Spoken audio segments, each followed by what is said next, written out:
係啊，最尾嗰度。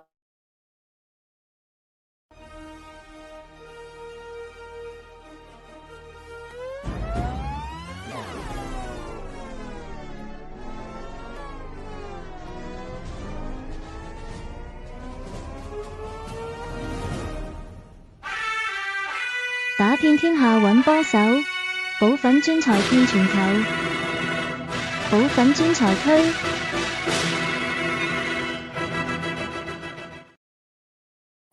好，補粉專才區呢一集我哋嘅嘉賓係佢啊，登登，哇，靚女靚女，我哋要唔要教補粉點讀一次先啊？佢同 Chikawa 名一樣啊，係屬於難度級嚟嘅，真係係啦，係啦，我哋要挑戰先。Eudes 係 Eudes 係啦，好嘢 ，Hello Eudes 你好啊，嗱。介紹翻，我哋都介紹翻 Eudes 啦。Eudes 係一個律師啦，咁兼且佢亦都係一個馬主。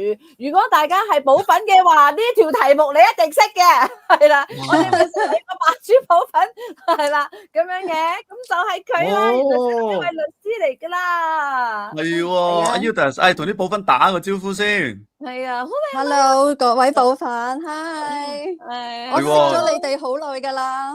佢真係補粉啊嘛。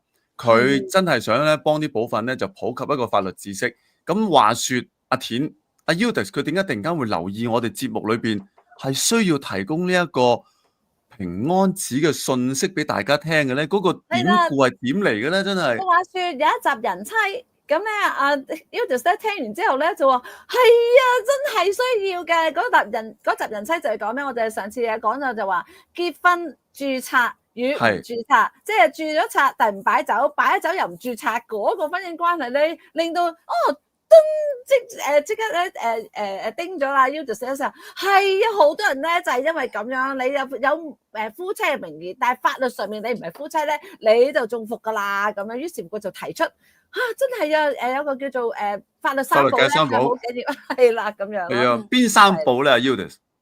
其實冇錯，你上次講嗰個就令到我好氣憤，點解會意識咁薄弱？所以我 offer，我希望佢講嗱，唔好講法律三寶，係叫平安三寶。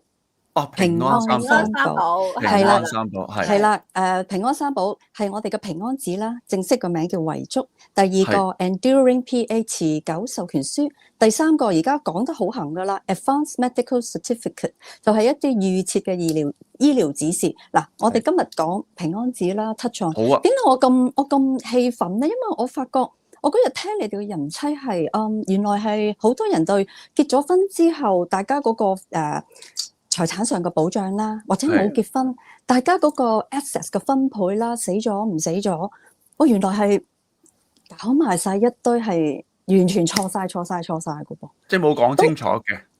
因為當時你有個補粉咧，如果我冇記錯咧，佢喺度問佢，我爸爸媽媽當年冇結婚，跟住唔知做啲乜嘢，佢哋就翻咗大陸搞一大輪嘢，都搞唔到。係啊，我記得係啊。係啊，其實我聽完之後我好氣憤，我唔知邊個點佢去做嗰啲嘢啦。即係聽完之後完全錯嘅，點解會咁嘅？所以我就 offer 自己啦，我先俾你哋。咁究竟呢個平安三寶，我哋如果先講就係平安紙啦。我想問係咪即係等於遺囑啊？係冇錯，係咪一樣嘢嚟㗎？即係等於遺囑。係啦，英文叫 will，W-I-L-L，will。中文遺囑，而平安紙係一啲咧舊陣時有好多老人家唔中意聽遺囑啊，哎呀唔好聽，所以我哋叫平安紙，係保你嘅平安。係啊，保你平安紙係啦，保你平安紙係喎。咁嗱，我諗好多人就即刻問呢條問題啦，就係而家我哋 ban 下呢一條。阿律師啊，呢個我窮 L 嚟嘅啫喎，大佬，我即係最多得八達通黑卡，又唔係嗰啲即係鄧氏爭產案，冇嗰啲喎，我又唔係梅媽媽，使乜立平安紙啫？哎呀，兩袖清風來去自如，係咪唔關我事啦？錯晒。點解我今日一定要講咧？我講一個例子先啦，係我親身經歷嘅一個例子啦。記唔記得我哋教師好多馬姐㗎？馬姐，湊大啲少爺就馬姐啊嘛。OK，其實好多馬姐就因為佢哋梳起唔嫁啦，冇人冇物啦，但係佢哋會有啲錢㗎喎。嗱，有啲錢有可能係幾廿萬嘅啫。嗱，我有一個 cases 咧就好得意嘅，呢個馬姐咧就係年老嗰陣，佢已經係80-90歲，佢先至走嘅，冇人冇物。如果你冇立平安紙，可以出嚟承受佢遺產嘅人就係佢爸爸媽媽咯噃。OK， 好啦，你諗下啦，阿馬姐死嗰陣得70-80歲，佢爸爸媽媽唔喺度噶噃。好啦，退一步落嚟就係佢嘅兄弟姊妹咯噃。好啦，佢個兄弟走咗噶啦，有個妹妹喺國內，咁喺香港嘅兄弟佢又有啲children， 即係仔女啦。好啦，仔女嚟揾我咯，佢話有乜辦法咧？我話你可以嘅就係翻去揾翻國內嗰個姑姐定姑媽，我唔識嗰啲分配，即係侄仔啊呢個嘅親戚係啦。咁啊，跟住你就要揾翻佢爸爸媽媽當年死嘅死亡證啊，諸如此類咯。長話短説，基本上呢個喺香港兄弟同喺國內嘅親戚根本都冇聯絡，完全冇聯絡。OK， 咁後來我哋後來聯絡上啦。但係佢哋有個 language 嘅問題，因為嗰個講鄉下話，呢個講廣東話。OK， 即係傾唔埋啦，直情係咯。傾唔埋啦，我哋香港要乜，根本嗰邊都唔識。好咯，跟住到 COVID 咗啦，大家呢個 case 係一個 dead case，係喺銀行嗰幾十萬冇咗嘅。咁你諗啦，如果阿馬姐當時乖乖的立一張平安紙，佢中意俾香港兄弟嘅仔女又好，我捐咗佢啊，我捐晒佢。係咪圓滿解決好多咧？係咪啊？就算幾少錢都唔好忽略，因為最終你哋冇人出嚟做，係我哋香港政府 entitled 嘅最大贏家。即係會充公咗啊！即係如果我哋唔係充公，唔好 go into 嗰啲 procedures， 但係嗰個排列咧，即係我哋一個排列表，邊個可以攞一個遺產而係冇立平安紙，最尾嗰個 category 咧就係香港政府。我諗你頭先個例子咧，會唔會可能好多人以為佢嗰個係遠房親戚，幾廿年都唔見嘅？如果我喺香港有啲咩冬瓜豆腐，都唔會關佢事啦。係咪啲人就有一種以為用遠近咧就嚟區分，遠嘅就唔關事，淨係分俾近嘅，講唔寫都等於俾咗佢噶啦。但係原來喺法律上就冇呢個概念嘅。唔係咁嘅。係咯。好啦，你講到呢度咧，我又講多一個 case 俾你聽，就 touch on 咗呢啲遠房親戚啊，諸如此類嘅嘢咯噃。好啦，咁我有一對夫婦啦，都係年老噶啦，70幾80歲，冇小朋友嘅。好啦，爸爸老公走咗 ，OK，個老公又係冇立平安紙，走咗之後，頭先我 touch on 嘅咯噃，係佢爸爸媽媽先啊嘛。嗱，爸爸媽媽都走咗噶啦。年老噶啦，好啦，跟住老公呢一度，佢太太喺呢度咯噃。好啦，根據香港冇立平安紙嘅法例係點咧？簡單啲嘅分配，其實太太咧就大約會係呢個老公資產嘅一半，係老公資產嘅另一半，因為佢冇仔女啊嘛，佢哋兩個冇仔女，老公嘅爸爸媽媽都走咗啊嘛，佢呢一半就留咗去老公嗰啲兄弟姊妹嗰度。OK， 好啦，而老公兄弟姊妹咧。有7個噃，而7個裏面有2-3個走咗個，即係拜拜咗，上咗天堂咯喎。知道。而呢7個裏面走咗嗰個嘅1/7就會留咗落去呢一個人嘅仔女嗰度，得唔得啊？即係嗰個人畫鬼腳啊！即係畫到好疏㗎啦，其實即係可能係伯娘啲錢都係為咗俾個侄仔侄孫咁樣，可能去到係要咁樣嘅。係啦，佢一路咁樣 pass 落去，喺個 family tree 咁 pass 落去咯喎。OK， 好啦，咁啊太太做咗個承辦子啦，不幸地太太喺半年內都走埋。你知啦 ，loss of 個 spouse， 哎呀冇咗個配偶係好傷心，佢半年內都走埋啦噃。好啦，因為太太一樣咯喎，佢哋兩個冇細路啊嘛。太太走嗰陣70-80歲，太太嗰個爸爸媽媽亦都唔喺度咯噃。好啦，太太呢個遺產就留咗去太太兄弟姊妹嗰度，嗰邊又有5個，而5個裏面有3個走咗喎，3個嗰1/3又留咗去一啲 trace 到去加拿大入遍佈世界各地，因為我哋做申請嗰陣要俾名，好難做，好咯喎，呢格得唔得？嚟到呢格。我知嘅，我即係想話咧，即係等於啲電影咧，無端端話咧，我無端端立咗，即係無端端我成為一個遺產，可能係即係疏到阿媽都唔認得嗰啲咧嘅親戚朋友咯，原來真係有啲歧視㗎。好啦，我未講到最驚訝嗰部分喎。嗱，係頭先去到太太嗰度，大家 follow 到啦。好啦，嗯去翻老公嗰度咯。頭先咪講過，老公呢一邊有一半係老公呢邊嘅兄弟姊妹，加有啲走佢嘅仔女咗兄弟姊妹嘅仔女。OK，係本來7個，呢邊已經加咗13個嚟啦，因為係啲仔女加咗13個。係太太呢邊咧有5個啊嘛，係又有3個走咗噶嘛，就加咗係啦，呢3個走咗嘅人嘅仔女喎，combine，我哋有20幾個人。哇，好興奮啊，大佬，可能都係爭緊嗰幾廿萬啫，真係。係佢哋擁有嘅資產係一間居屋， OK，一哇！間居屋。哦，一間居屋啊，哇，好居屋就係咪已經可以已經係即係可以私人買賣性質㗎啦？已經係咪啊？其實已經冇關係㗎啦，可唔可以私人買賣？咁變咗，因為嗰個居屋係20幾個人 combine 咗喺裏面啊嘛。係啊，點爭一間屋？係係咯。好啦，咁邊個賣佢出去咧？係咯。頭先我都想補充一下，唔係冇關係嘅。如果個居屋係未補地價嘅咧，係咯。好咯，你哋攞唔攞錢出嚟補地價？因為容易賣啲㗎嘛，你補地價。係啊係啊，啱啊，自由好啦市場啊，呢20幾個人其實係唔相識㗎噃，係點佢哋補咧？係喎邊個傾啲錢咧？係喎係啊。世界你係各地喎。係咯，七舅父個仔喎，大佬，你都唔識佢喎，真係係咯。係啊，七舅父個仔走咗，原來係七舅父個仔個孫嗰個細路，即係佢哋個孫。喎。喂，係咁呢20幾人個問題就係，喂，邊個攞錢出嚟補地價咧？哎呀，定係唔好地價賣出去啦？嗱，呢啲就係我哋冇辦法幫到佢哋嘅嘢。佢哋20幾個人就要 join 翻埋一齊去傾，但係其實佢哋係唔識嘅。從來我唔識想問下，呢廿幾個人裏邊係咪只要有一條友佢冇蒲頭，但係佢又唔肯簽一個放棄承諾咧，就完成唔到噶啦，係咪啊？其實我哋backtrack 翻少少先，承辦人咧係可以咧自己賣咗出去再分錢嘅，但係事實上咧 in practice 咧好，即係個承辦人好大責任噶嘛，佢就會覺得哇，我點敢孭呢個責任賣咗出去分錢啊？一陣間你又話我賣得唔好，一陣間你又講話我做得唔好，咁咪你要開個家庭協議咯。而家庭協議裡面咧，其實係有啲人咧，我 come across 有啲 case 咧，其實我都唔識死咗嗰個姨媽姑姐，我放棄我嗰橛啦，我放棄。我放棄俾邊個都得嘅，呢個係一個家庭協議書嚟嘅，係可以嘅。但係呢啲咧就我嘅意思係，佢如果完全嗰廿幾個人裏邊咧，有一個佢從來冇出現過，唔好話賣唔賣地、補唔補地價，佢都冇出現過咧，係咪都唔可以分到錢嘅？因為可能話喂，有個七姨婆表細佬，佢未表過態喎，係咪一定要等埋佢㗎？嗱。呢個情況我哋會建議點咧？我哋建議佢唔好等，因為大部分人都係想分錢走嘅啫。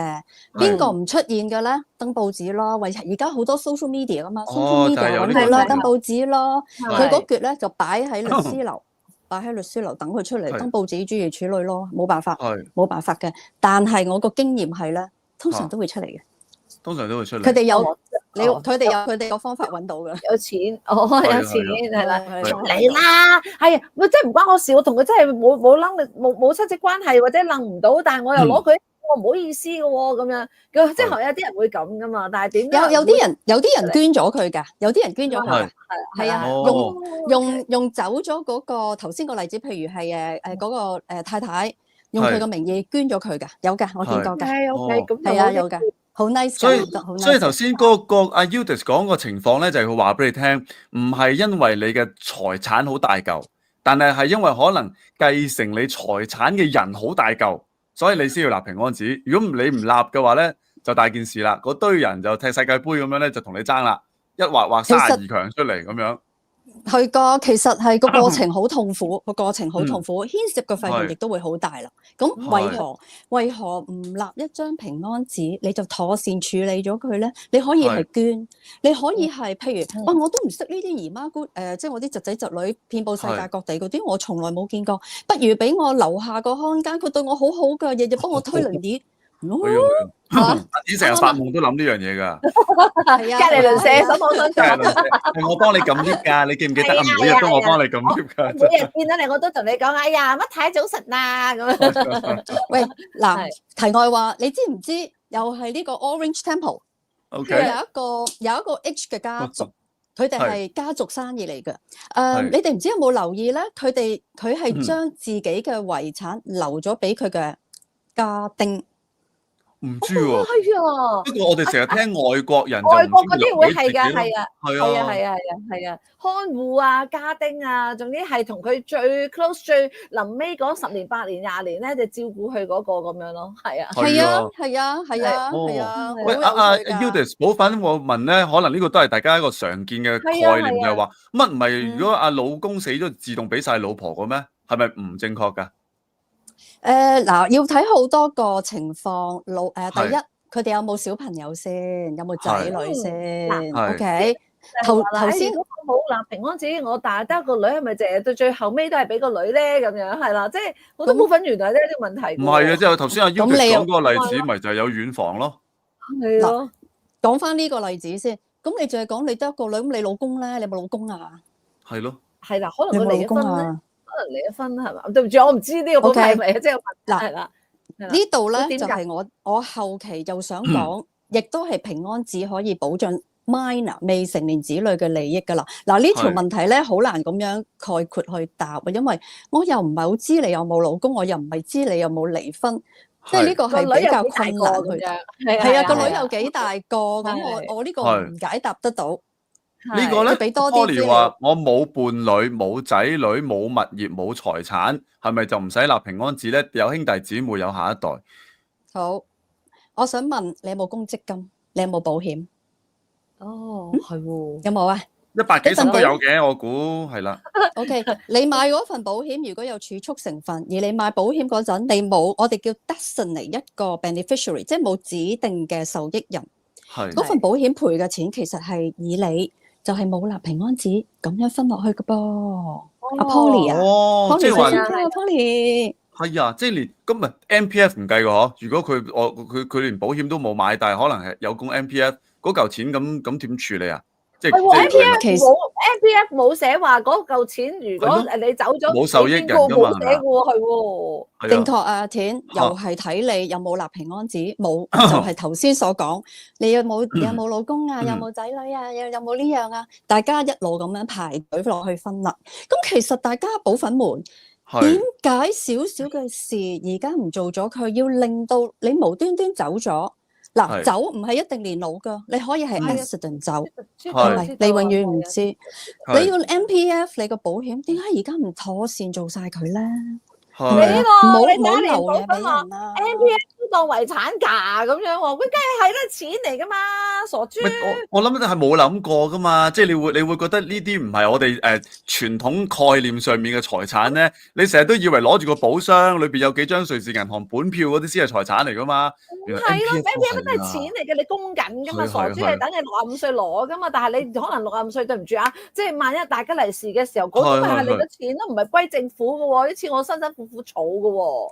其實你係咪講到 MPF 咧，我啱啱有個個案係點樣樣咧？一個老公啊，好後生50幾歲，喺一個 accident 走咗，喺個意外度，交通意外度走咗。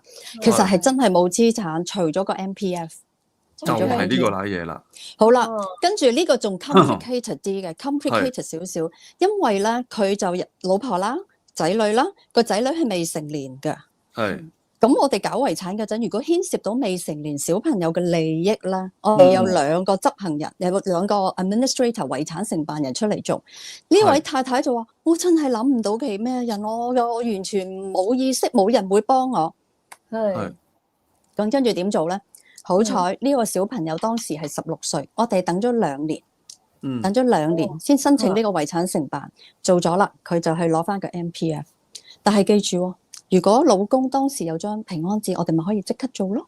佢哋即刻可以幫到手，即係起碼嗰條應急都可以有嚿錢叫做係嗬。啦，嗱咁好啦，係你可以嚇你你講埋可以快，你係可以快少少喐嗰個資產，你就去攞個 MPF，因為個老公係意外走咗啊嘛，咁你先65歲㗎，你就要快啲去攞張承辦紙去攞個 MPF，咁你咪生活有個倚靠咯。但係我呢個 case 咧就 complicated 啲，因為有個 minor interest 啊。但係如果佢當時個老公立咗張平安紙，我哋係唔使等到個細路仔18歲，嗯我哋就可以去做啦。係明白明係白。嗱，我見過市面上咧，點解啲人會對立平安紙咧會有抗拒啦？有啲就好容易理解嘅，傳統觀念啊嘛，即係避忌生死啊嘛，即係覺得唔立就唔死，立咗就好似咒自己。咁呢個係一種啦，呢種冇辦法㗎啦，即係你無論講幾大嘅道理咧，如果佢始終係大吉利是咧，佢都會係抗拒嘅。咁但係咧，我聽過有另外一種嘅概念咧，一種就係因為自以為係窮 L 啦，咁頭先阿 Udo 都解釋得好好啦。但係另一種咧就係話，喂，我今日立平安紙，舉例，我就韋小寶，我7個老婆，我咧而家本來最中意咧就阿柯嘅，我就寫咗俾佢啦。喂，但係我點知我立完平安紙之後咧，阿柯會唔會對我冷淡咗㗎？可能隔2日咧同我分房瞓㗎咯，我突然間都係中意阿雙兒多啲喎，但係我平安紙就寫咗，可能係大份俾阿柯，細份俾雙兒，冇理由我中間有改㗎，應該如果我改唔切，我就輕咗，咁我咪即係錯咗咯。所以有啲人可能就會咧唔夠膽確定呢一刻我點分配，硬係覺得咧即係會有好多變數嘅。哎呀，一路諗唔掂，啊索性唔立啦咁樣。呢個會唔會都係一個好實際困擾住大家，就係都唔知俾邊個好，俾邊個先啱係啦。如果中間佢突然間唔要我嘅啲仔女，突然間掟我出門口嘅，我又改唔切張平安紙咁咪大件事，即係有冇呢種顧慮係可以即係會發生嘅咧？其實即係點解決咧？如果係咁嘅話，會有嘅，但係問題就係第一，你踏出咗第一步，立咗第一張先啦。如果阿雙兒對你唔好嘅，你就要打心一橫，哇！快啲立第2張嘅咯噃，因為我哋啦，香港其實全世界嘅法例 global 係以最尾嗰張為準，最尾嗰張為準。你就係要呢樣嘢係我冇辦法幫到你，因為你今日雙兒對你好，聽日阿柯對你好，第3日阿何建寧公主師奶對你好，係啊，建寧公主對你好，哇！陳近南又翻嚟喎，師傅梗係要留啲㗎啦，師傅梗係要留啲㗎啦。呢個就你自己要去改㗎啦，冇人幫到你㗎啦。即係不停 update 㗎咯喎，如果可以咁做嘅，就唔係一張紙去到尾嘅，可以改嘅。OK，冇錯嘅，係啦，呢個就費用咧，費用部分都好擔心，可能喂係咪搞好多錢㗎？會費用呢樣嘢我又冇辦法解答得到，因為我唔知你有幾複雜啊嘛。如果你話喂，我想立張平安紙，呢個channel 嗰個櫃我又俾邊個？呢個聖精公標我又想留俾八姨婆嘅孫女。我呢隻戒指我想留俾佢哋我3個兒生女。邊個讀書成我就俾邊個咯。哇！好複雜嘅噃，即係嗰個價錢仲有嘢計㗎，即係啦，每一張紙就係一個我哋係計有幾複雜，嗰份嘢有幾複雜。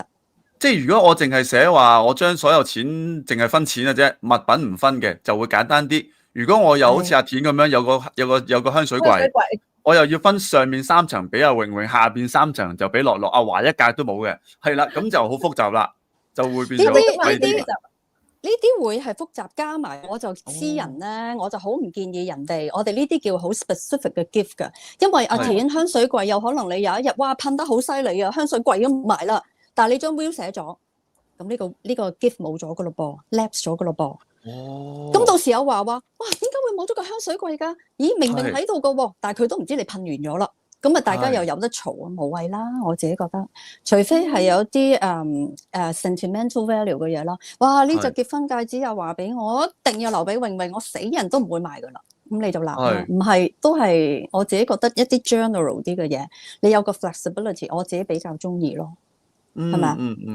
因為即係話如果你話物錢同埋財產，即係可以變賣錢嘅嘢，我俾晒老公同仔女點樣分法，咁係最簡單嘅，係咪？就唔使話逐樣 item。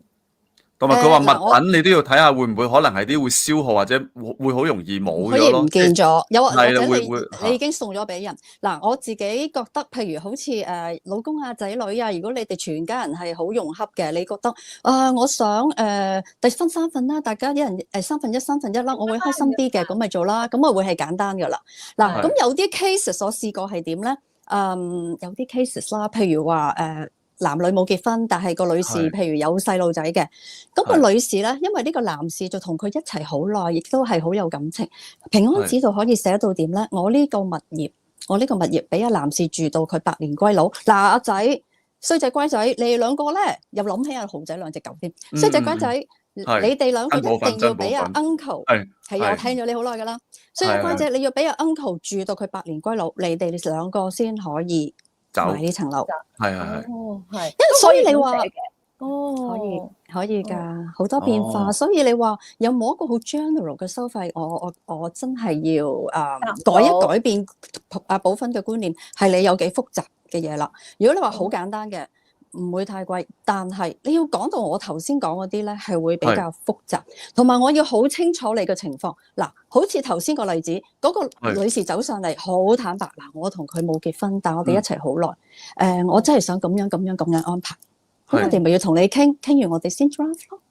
咁咁譬如有啲人男士會係我老婆之外，我就有啲我就有個女朋友啦，個情婦啦，我有阿柯啦、阿蓮啦、大細蓮啦，少尊啦，係好簡單啦，攞少尊出嚟講就得㗎啦。水電煤，哎呀，水電煤啦，嗱，太陽咧，阿水電煤記得嚟揾我攞水電煤。個個都叫少尊要聽翻呢集，真係要。係咯，其實咧。其實就係要我自己覺得就算上次講啦，寶芬話結婚唔結婚嗰啲，我覺得如果我自己 personally 一段關係有咁耐，你哋就算唔結婚，你係咪應該有張平安紙 provide for 嗰個人咧？即係呢個我覺得係最基本要做嘅嘢啦。咁就因為有啲人係真係一路冇結婚，而佢哋真係40-50年一齊㗎。係有㗎，咁尤其是如果 complicated 啲就頭先個例子，是但一方曾經結過婚，有小朋友，有可能呢個小朋友同你而家個伴侶係唔啱㗎噃。OK， 好啦，到你走咗，你個小朋友走嚟 ，uncle auntie，喂，唔係你嘅喎，嗱呢架車又唔係你喎，唔啱數嘅，俾翻晒我。嗱 legally speaking，cohabiting 同居嘅人係冇 right 㗎噃。係喎，因為佢又唔係冇婚姻啊嘛，佢就係同居啫嘛，冇身份，冇錯啦，係啊，冇錯啦。咁變咗我哋香港冇一個英文叫 habitual cohabiting， 因為有啲外國有啲地方你同居咗2年咧，就當係好似夫妻咁可以分，係啦。咁我哋香港咧對呢啲 cohabiting 最大嘅保障就係唔 go into detail啦，就係我依賴咗呢個人生活好多年，佢走咗之後。佢冇 provide for 我，冇照顧我嘅生活，我就根據某一條例咧，我就去申請喺遺產度攞我嘅生活費。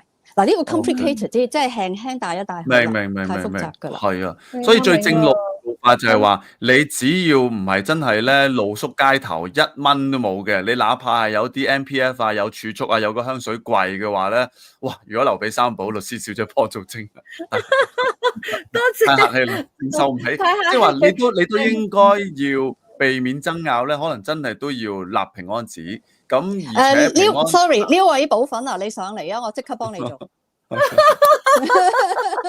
好複雜㗎喎，係啊，佢話會好複雜㗎喎，要寫好多嘢喎，真係。佢呢個一句啫。係啊，同埋係咪即係價錢就係叫做豐儉由人，就視乎佢嘅複雜程度係咪咁嘅意思？即係個點送點嘅幾複雜係咪啊？唔係你有幾複雜，真係有幾複雜啊！因為我頭先有一樣嘢，我知道你哋 running out of time， 我想講多一樣嘢嘅啫。OK， 有未成年小朋友嘅人咧，你有冇錢咧？就算你個戶口得10萬8萬，我都好建議你哋做平安紙，因為喺平安紙嗰度咧，你哋可以俾埋一個 guardian， 你哋啲未成年仔女。呢個係好緊要㗎，係嗱，阿 Eudes， 我哋咧嗱呢一集咧當然時間緊迫啦，不過咧你臨走之前咧，我哋盡量睇下啲寶粉咧有幾個題目咧，佢都想你答一答嘅，咁我哋咧可以答完之後咧，我哋留翻咧，因為平安三寶而家先講咗個平安紙啫嘛，另外嗰2寶咧，我哋可以留翻下一集嘅。嗱，譬如呢度阿 Tammy 佢就話，如果屋企人有平安紙咧，其實點樣可以俾全部人都知道內容咧？佢話咪好似做戲咁樣咧，大家坐齊喺度。咁然後先至會宣佈咧，但係如果律師冇我哋電話，又點聯絡我哋咧？我頭先都想問㗎，即係誰人知道你嘅屋企人原來有立咗平安紙嘅咧？係啦，好啦，點做㗎？呢個咧係其實冇得好概括咁答。嗱，我講我經驗話俾你聽啦。咁好多老人家咧就好中意立完平安紙就抌喺銀行嘅保險箱。OK， 銀行保險箱咯噃。好啦。當老人家走咗之後，佢哋見到一個保險箱，我哋就會去開保險箱，開出嚟有平安紙，我哋咪睇到咯。咁我哋就會攞起佢啦。OK？但點解佢走咗已經會即係會同你哋發生關係咧？即係一般人就咁走咗，點解已經有律師會介入㗎啦？唔係應該咁講，佢走咗之後啦，咁有啲老人家少極都有個戶口簿仔啦，係咪啊？少嘅戶口簿仔啦，或者有個好一個公屋啊、居屋啊咁啦，佢都要揾我哋嚟做噶嘛。咁我哋會問佢，問呢個人究竟走咗嗰位有啲乜嘢嘢啊？咁你哋就要負責去抄噶啦，翻箱倒籠揾下佢有乜啊。咁其實好容易見嘅，因為有譬如銀行簿仔好容易啦 ，bank statement 好容易啦，你會見到咧銀行嗰個譬如保險箱佢都有啲收條、有鎖匙諸如此類，咁我哋就會去做啦。咁而家有啲人咧就乜都唔知，咁冇辦法噶啦。我哋全部香港大陸嘅銀行都係不外乎嗰5、6、7、8間，全部出晒信去問咯。即係主動去查問佢究竟有冇呢啲嘢咁樣。冇錯啦。咁而另外咧，就係我哋點樣去揾呢個人有冇立平安紙咧？我哋律師公會有一個叫 Will Search， 我哋就會賣一個 Will Search， 睇下有冇其他嘅行家接收過呢一個客，有冇喺你度立過平安紙啦。幾好喎，都係喎。即係總之唔會無聲無息咁樣咧，收埋櫃桶底，呢世都唔知，應該就唔會發生嘅。好少嘅，因為好多時候而家啲人咧都會啲老人家老咗啦，或者覺得自己又好唔妥啦，都會擺低俾啲後人，擺低俾啲後人，俾張 copy 佢咁啊。係好多時去啲區議員嗰度仲可以寫平安紙噶咯喎，嗰張係咪㗎？我唔知啲區議員寫得有幾叻啦。我哋平安紙有一定嘅例去監管點樣立法嘅。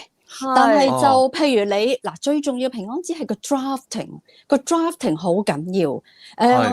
我好快又講個例子，就係因為 drafting 出錯，老人家有一層樓，老人家個概念咧，我層樓咪連埋個車位咯，但係原來佢冇寫到個車位出嚟喎。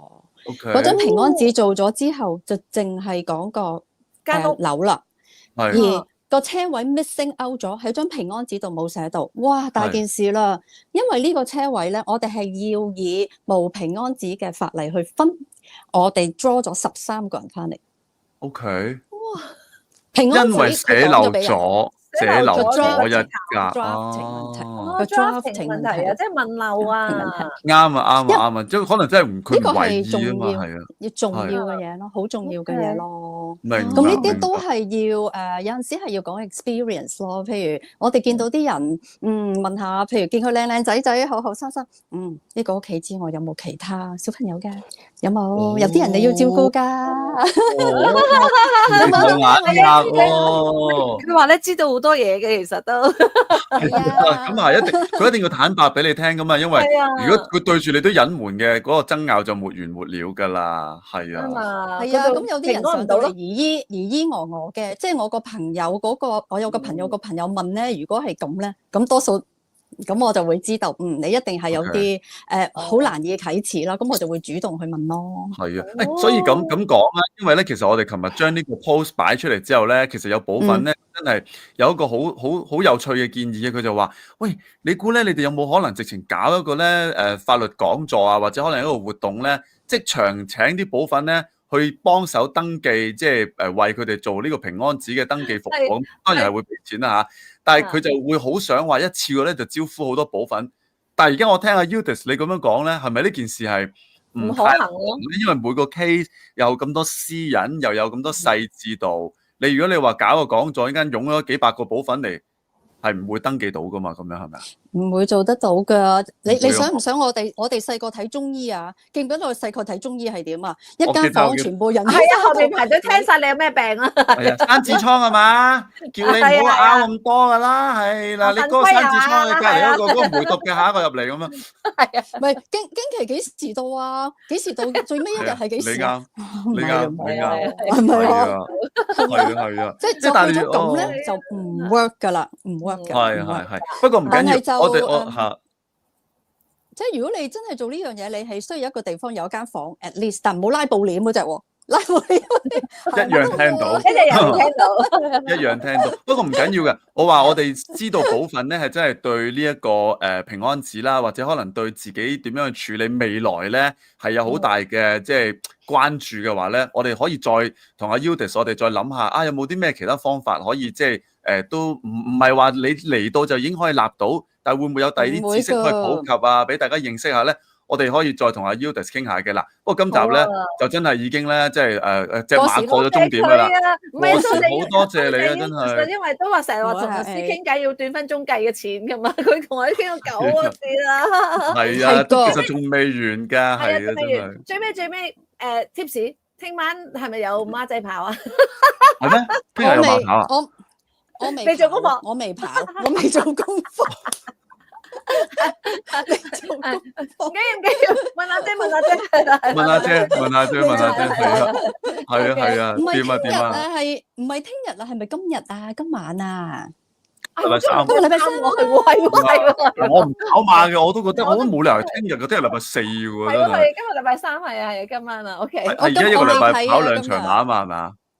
係啊，係啊，係啊，我都係全靠當年嗰隻歌我先記得嘅啫。因此準馬匹一週跑2天，係咪啊？都仲係2天啊？仲係2日，係啦。係啊，嗱，所以我哋都請阿 Udis 都嚟2日，下個禮拜再請佢上嚟咧，再講埋呢個平安3寶嘅另外2寶。我諗都難啊！我諗應該都唔可能一次兩次講咁多啊。壓住佢先，等阿 Udis 最緊驚先啊！我希望補粉們俾啲意見，你哋覺得好唔好聽？我好樂意再講，因為我真係我覺得啲香港原來好多人嘅法律意識好低。我希望我做到嘅嘢啦，我希望用我嘅知識，我想俾人哋知道咯，係避免咗一啲避免咗一啲即係出到嚟個效果結果係好差，好令人傷心嘅咧。我真係見好多遇好多啦，個心係好硬㗎。係好硬，係可以預先做到個結局係好啲嘅，但係就往往世事就係咁，有啲人好避忌啦，唔想講啦，唔知咯。係，會啊，唔好俾你律師走啊！讓他跑了，佢唔跑佢冇得跑馬仔嘅喎，佢唔跑馬仔就冇得拉頭馬嘅咯，唔得，可能下個禮拜嚟咧。我哋會見到佢，哇！唔知係咪多咗個獎杯喺後邊啊嘛嗱，所以我哋預告定先，最少下個禮拜我哋會咧即係請多 Udis 嚟一集嘅，之後咧我哋就梗係慢慢打蛇隨棍上噶啦，你放心，我哋再同阿 Udis 約時間噶嘛，多謝阿 Udis，個個都讚你啊！仲要讚到最膚淺嗰啲添啊！全部都讚靚女，我諗你聽得慣咗，你都唔想聽噶咯，嗬？係啊，真係好重要啊！呢啲咁嘅讚美咧，就多啲嚟，密啲手，大家俾多啲 ，come on！係啊，唔好吝嗇係啦，我哋啲補品唔好吝嗇係啊，多謝，真係真心多謝 Udis，真係學咗好多嘢，咁都其實即係揾唔揾邊位律師都好啦，即係起碼有個 concept 喺度。平安紙原來點都要立嘅，係啊，OK，好，我哋就先多謝 Udis，我哋下個禮拜再請過你上嚟，好冇？好啊 ，thank you，多謝，快啲做功課啦，你快啲做功課啦，好啦，拜拜，拜拜。